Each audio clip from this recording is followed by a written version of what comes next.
I never forget the day I officially started work in the business, and he opened the drawer to his right-hand side and he took the chequebook out and he threw it across the desk to me and said, "There you go, son, get on, don't lose it all." When the enemy is at your door, you better hold that line.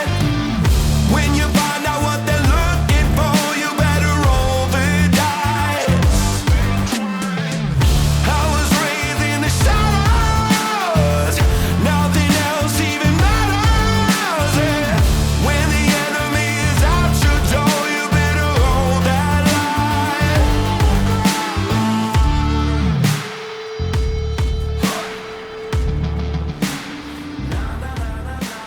I'm Nick Johnson, Managing Director of JSE Systems. So JSE Systems, we are a agricultural contracting business. We specialise in the spreading of agricultural products to land. We have two main sections to our business. First of all, we have a fertiliser spreading business. We use fast tracks and breedled and other spreaders you see behind me for our fertilisers. We're doing about 50,000 tonne of product over 90,000 hectares per annum. And then the second section to my business is we have got a tier 1 contract with Anglian Water to spread about 500,000 tonnes of biosolids per annum. We do some wider contracting on the outside of that, busy with forage on AD plants, maize drilling, stone picking and a number of other ad hoc opportunities where we can find them. The business actually started back in the 70s with my father. I'm second generation. My father started out with an old Massey 599 and a 5-ton Zeta muck spreader, which wasn't particularly reliable. And here we are, 50 odd years later, and yes, we've got 13 bunning spreaders, 5 fertiliser spreaders, probably one of the biggest agricultural spreading operations in the country. So I did agricultural business management at Newcastle, came out with a good degree, very pleased, had 3 very, very good years. Every weekend, Friday night at university, everybody went out to the pub. I came 172.5 miles from door to door home and worked, and then went back up Sunday evening.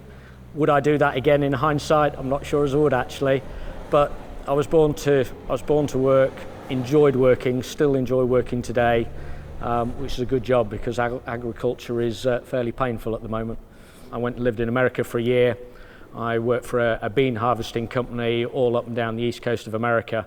That was a fantastic thing for me to do. Set me on my way really. I know it's a cliche, but it was one of those situations where I left the UK a boy and came back probably a whole lot less of a boy and a little bit more of a man. Did 3 years at university, Newcastle, 3 years, best of my life, met my future, and happy to say still my wife to this day. Didn't have any intentions of coming back originally. Very much I was going to go into look at other opportunities. My father was only in his early 50s and agriculture was going through a tough time then. Wheat was £60 a tonne. There wasn't a lot of opportunity, but then through the vagaries of the industry and a couple of products that we managed to get hold of, namely Fibrofos fertilisers, one of the first fully recyclable PK fertilisers. I came back to the business in 2000 and have forged my career ever since. So in the early 90s, it was a bit of a success story for the UK and still is. They built the first power station in the world that burnt chicken litter, and the ash out of that, PLA, poultry litter ash, was certified as use as a fertiliser. So it recycles all those nutrients directly from chickens are fed wheat and barley, bedded on straw. That goes then through the chickens, out the back end as it's cleaned. As the chicken houses are clean, that product goes to the power station, and the ash that's resulting is wheat, barley and straw back in its basic elements. So we really are at the forefront of recycling those nutrients that the plant has taken out of the ground in the first place, and we're just part of that great big cycle and putting them back. My job as Managing Director is to keep the work coming in and then to support my management. I'm very, very fortunate in my business that I've got 2 excellent managers. They're at the coalface. They're the ones that take the phone calls. that take the hassle, have the logistical issues to deal with. Joe and Bertie and the rest of the gang, that's my job to look after those guys. I'm Joe Hampsey, I'm Operations Director for JSE Systems. I've been here 8 years. So I run the fertiliser side, in charge of all our product, logistics, haulage, work very closely with a haulage contractor to organise all the haulage nationally and to feed our spreaders locally. We supply product nationally, we sell product locally and spread it. We spread lime, gypsum, anything you can put through a breedle or a belt spreader we spread. We have a muck spreading business where we spread biosolids, we spread compost, anything, chicken muck, you name it, anything you can put through a muck spreader. We are maize AD support, so we do a lot of clamping. We've got a blade and roller. We do a lot of silage clamping, rye, maize, barley, etc. We bought a maize drill, bought a Badasad Tempo this year. Done a lot with it in year one. Hopefully can push that next year and do a lot more. We do any ad hoc bits of contracting. If the phone rings, the answer is yes, and normally then sort that out afterwards. Originally from Lancashire, grew up watching a contractor, Mark Conda, go past the house quite a lot, and said to him one day, I'm going to work for you, and I did. So I worked for Mark for numerous years, then went to New Zealand, worked for Neville Greenwich, finished at Bluegrass and then came home. When I came back from New Zealand, I've been here since. When I went over there, I wouldn't say green, but I needed more experience. I needed more life experience just to be left on my own. I'd say it to any staff, and I say to all our staff, if you want to go away in winter, whether it's Australia, New Zealand, go. That's the best experience you can get. Go and work on your own, no family, no one to look after you, looking after yourself. Best thing you can do. I didn't really see any progression at home, so the case was come here and saw an opportunity here, and yeah, recently been made a director, so I can't fault what I've done, and I'd do it all again, I think. I came in as a spreader operator, so I drove a breedle, drove a Vredo, did a bit of in the winter months, did the biosolids, and then just naturally it's just progressed year on year. Came off a spreader, started managing the spreaders. I've always kind of had a bit of an inkling of running them and maintaining them, so it just was natural. I kind of took the workload off Nick before Nick handed the workload away. It was a good progression, and yeah, our staff, we've got lads that are, I say, underneath me. We'll keep it as a level playing field. I might be running the strings and telling them what to do, but if they come with a good idea, we'll look at it. Our staff are the backbone to the business. We can't do what we do without the staff. Pete, who's been, I might get this wrong, but he's been with the business over 40 years. He has retired, but he still turns up on a day-to-day every now and then. Still helps us, he's helping us develop a spreader with AgriSpread at the moment. He's a very innovative man, very good with a welder and steel, a very good fabricator. All the staff we've got, I think there's 11 full-time, and I'm going to get this number wrong, but there's 46, between 46 and 50 seasonal. I think staff going forward is a challenge for anyone in agriculture, or in any business, but staff going forward for us is going to be the backbone. We need to start looking in different areas, whether we look New Zealand or Australia, start bringing them over. We need to start doing something different, but at the moment there's, I'd say, half, if not 3/4 of the seasonal lads are Irish. A lot of them are the repeat lads. They've been here 2, 3, 4 seasons. So that's good that we were retaining them. I think going away from the Breedos has been a bit more attractive to some of them as well. So the bunning should be good for them to run this year, and there's a lot of lads excited. We work very closely in Lincolnshire with other contractors. We help Russens, we're end of the phone. I'll ring them if I need a hand, whether it's muck spreading, just a man on a tractor or whatever. We'll help each other out. With what we do as a business, we supply fertilisers to a lot of these contractors as well, which helps, and they know they're going to get the good service when they ring, and vice versa. If I'm in trouble, straight away the phone's picking up. Our customer base is varied from some of the biggest farming companies in the UK to some of the smallest. We work alongside, work with, whether it's your big corporate farms to an old farmer that just likes to potter and do a little bit when he wants, and if someone rings up, I really need a corn cart today and we are busy, well, if we have a spare tractor, I'm sure we can find someone to get on it, whether it's myself, Nick, Bertie, whoever. A mechanic will jump on the tractor if we ask him. So we're very varied, and the customer base we do have, we are lucky that they understand what we do and the service we provide, and we say we're going to do something, we'll do it right. So we started with MB tracks because they were they had front suspension and were generally a little bit quicker down the road. So no, we started with MB tracks, and we had some of the very first JCB fast tracks that were produced. Interesting machines, and just a small anecdote, I managed to buy a couple of weeks ago, not our original tractor, unfortunately. I think it's gone to JCB heaven, but I managed to buy the model exactly the same as the first one we ran. You get in the cab, they just have a distinct smell, you turn the key, it's the feel of the gearbox, it's the seating position, it's everything about it. I mean, don't forget, when JCB brought those machines out, they were truly revolutionary. And credit to JCB, they've carried on developing that product, and we've got, I think we'll be running 16 4220s this summer. They've pushed on with those machines, but they've still today, they've got the core basics to that very first tractor, of which I've got one sat under my shed again. We've just finished a contract with Anglian Water where we ran Vridos for 8 years. Good machines, did a good job for us, but as we push on into a new contract, a new 5-year contract, it was Anglian Water's decision that they wanted to change tact to a different type of machine.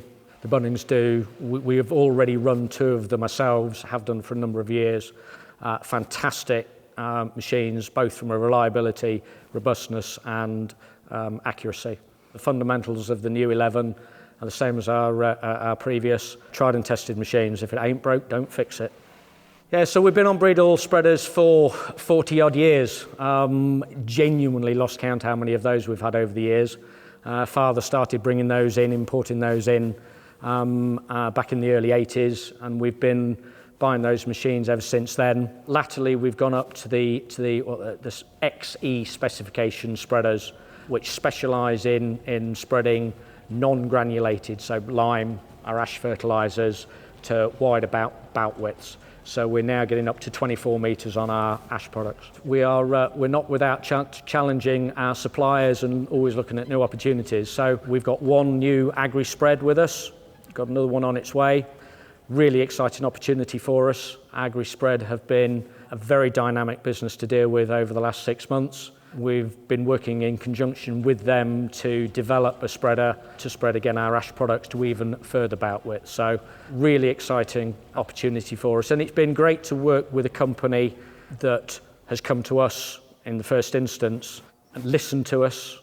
We're the guys that use them, we know what we're doing. We've got guys that work for the company for over 40 years.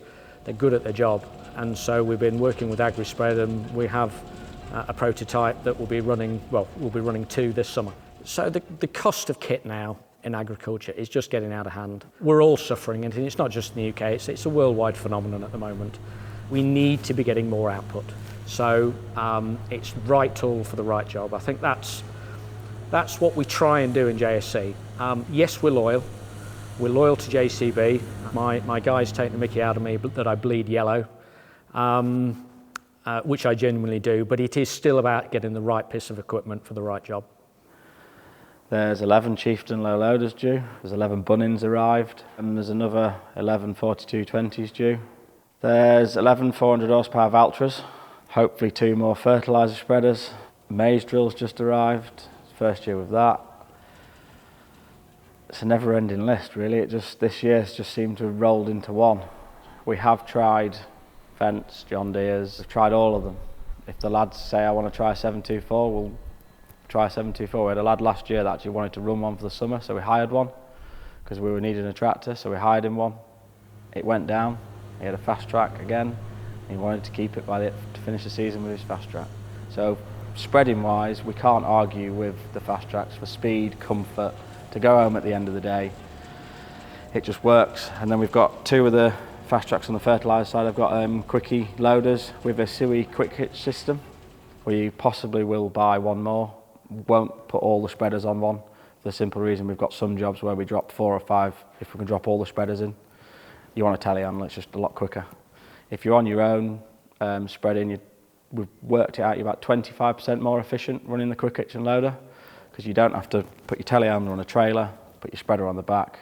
You literally finish spreading, drive out the gate, if there is any in Lincolnshire, and literally you're out on the road into your next job. So in the house we've got our own mechanic, ex-JCB, so he looks after mainly the main fleet that's out of warranty. Try and keep all my spreading tractors in warranty, just because the environment they're in, the time, if they go down I can get a prop straight away. Good relationship with JCB, we do a lot with JCB on the testing side of things. Our lorry is there mainly for breakdowns and rescues. We have our own Chieftain HGV trailer. Going forward, I think more HGVs in the business might be the answer, but we have such a good working relationship with SDH Haulage, I don't see why we'd change it. Shane and Gemma, the team they've got there, I pick up the phone, ask him to move 500 tonne, he moves 500 tonne. I don't need to worry, I just know the job's going to get done. He knows all our customers, he knows the tip sites, he knows more than me half the time when it comes to the trailers and tipping where to be. I just tell him a farmer's name and a tonnage and it's done. Our staff last year wanted to go for Contractor of the Year. We looked at it and Nick thought, oh, it's not the right time. We went for it and we won it. So big praise to all our staff. We're out there, they're the ones seeing the farmers, seeing the customers. Our staff are the biggest asset we have. And okay, the fleet we've got, we're lucky that we can maintain and run a good fleet and work with very good manufacturers going forward. So we'll keep, the fleet's increasing, so staff's got to increase naturally. We've built our own in-house app, which has everything from dispensations for Vridos down the road, or health and safety documents, or first aid training, job sheets, farmers details, maps. Very similar to some that's out there, but we've gone into a lot more detail, and we let, say, the manager of the farm be on it, so he can see everything. So they know what we've got. We try and do all our inductions before we get to jobs. Drug testing, we drug test randomly, we drug test quite a lot. I pushed and brought that in 2 years ago. The biggest reason is risk. Now I'm a director in the business, it's on my head. The other thing is the kit, the price of machinery, the size of machinery, the customers we're working for. Whether it's just a small farmer to a large estate, or a corporate farm, or an insurance company that owns a farm, we can't afford to have that falling on us anymore. Not that it's acceptable, but that you can get whatever so easily, whatever drug it may be. Alcohol, in my truck there's a breathalyzer, there's one in Bertie's. We have them to hand if we need them. We've had instances before where we'll go out to jobs, the lads have been out the night before, it's fine. If you want to have a few scoops, let's work the pattern so we've got staff off today that can cover you tomorrow. So in the summer we have rolling teams, so we've always 2/3 extra teams, so we can always give a team a day off a week. We're not afraid to do that to make life better for the staff. They can go home and they get a happier house, whether the partner's keeping them happy, seeing the children. You get so much out of them Monday morning. We try and have a yearly plan. If things come up, we're always looking at opportunities. 10-year plan would be to grow the business. Now I'm a director, I'd quite like to keep pushing. I'm only young, so let's keep going. Staff are keen. If we can get more good staff, we'll keep pushing. One thing we do with the staff, we do a lot of mentoring with them all, and we give them goals and set them goals. Where do you want to be? You want my job? Try go for it, type of thing. So we're always pushing the staff, whether it's soil sampling, looking at the science of crops or whatever, because we'll have a go at anything and push our guys to do anything. So another big opportunity possibly coming up forwards is we've got some AD plants in for planning in the area, in our locality. We've already been involved with that industry for a good many years and a supportive role. We're always looking at appropriate opportunities. Logistics is the big key, getting the right people in the right place. So where new opportunities come within our locality and we can service that requirement timely from the yard here near Grantham, then we'll be very keen to push a business forward. But we're not vanity contractors. There are historically been some contractors out there that always like to have the the fanciest, poshest kit. That's not us, not JSE, never has been. We're in business. We're in business to make money. We're in business to make a future for our management and for our full-time staff. You have mentors in life, and father truly is one. Absolute entrepreneur in every bone in his body. One of the side businesses that my brother runs is a leisure business that my brother has since grown to a fantastic standard. Again, that was started by father 40 years ago. I think the biggest compliment I can give to my dad all these years later, and looking back in hindsight, was that he empowered us. Yeah, clearly he didn't see either myself or my brother make too many mistakes, but he empowered us from the very first days that we started, let us make our own decisions, let us drive the businesses forward, and didn't hold us back, didn't restrict us in what we wanted to do. So, no, credit to him for that. When the enemy is at your door, you better hold that line. When you find out what they're looking for, you better roll the dice. I was raised in the shadows, nothing else even matters. Yeah. When the enemy is at your door, you better hold that line.